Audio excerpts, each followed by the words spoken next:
এবং এই ব্যাপারটা যেহেতু আমাদের ভারতীয় সংবিধানে ওকে একটা ইমিউনিটি দেওয়া রয়েছে রাজ্যপালকে, কিন্তু রাজ্যপালের ইমিউনিটি রয়েছে বলে রাজ্যপালের প্রোটেকশনটা রয়েছে, সেই জন্য তিনি এত কথা বলছেন।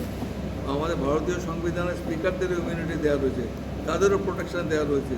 যখন স্পিকারদের প্রোটেকশন নিয়ে হাইকোর্ট সুপ্রিম কোর্ট কথা বলেন, যখন স্পিকারদের অধিকার নিয়ে সমস্ত মানুষ চর্চা করেন, তখন কিন্তু আমাদের রাজ্যপাল তিনি একটা শব্দ ব্যবহার খরচ করেন না। হঠাৎ আজকে যেহেতু ব্যক্তিগতভাবে তার বিরুদ্ধে কিছু অভিযোগ হয়েছে, যে অভিযোগটা আইনত হয়তো 361 আর্টিকেল 361 অনুযায়ী হয়তো তদন্ত করা যাবে না, কিন্তু সাধারণভাবে এটা তো ছড়িয়ে গেছে।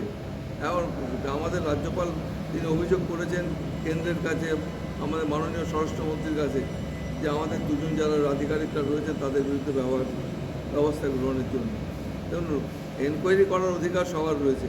এনকোয়ারি করার অর্থই এই নয় যে তাকে পাবলিকলি হিউমিলেট করা হচ্ছে, যে কথা উনি ভাবছেন এটা ঠিক কথা না।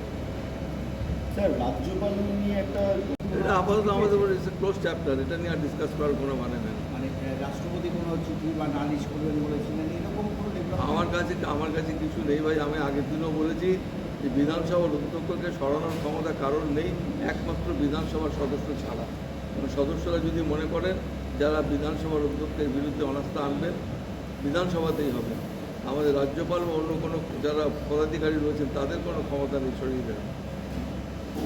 স্যার, আরও তো ইলেকশন আছে, আরও জন্য ক্ষমতায় অন্য কাউকে আমি এই ব্যাপারে বলতে পারবো না, আপনি রাষ্ট্রপতির কাছে জিজ্ঞেস করুন।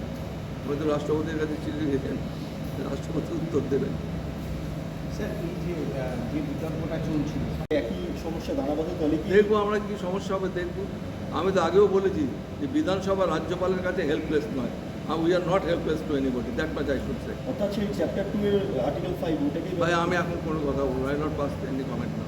কী পরিস্থিতি হবে না হবে তখন বুঝে তখন ব্যবস্থা গ্রহণ করবো। আমি তো বলছি বিধানসভা তার নিজস্ব অধিকার বলে কাজ করবে।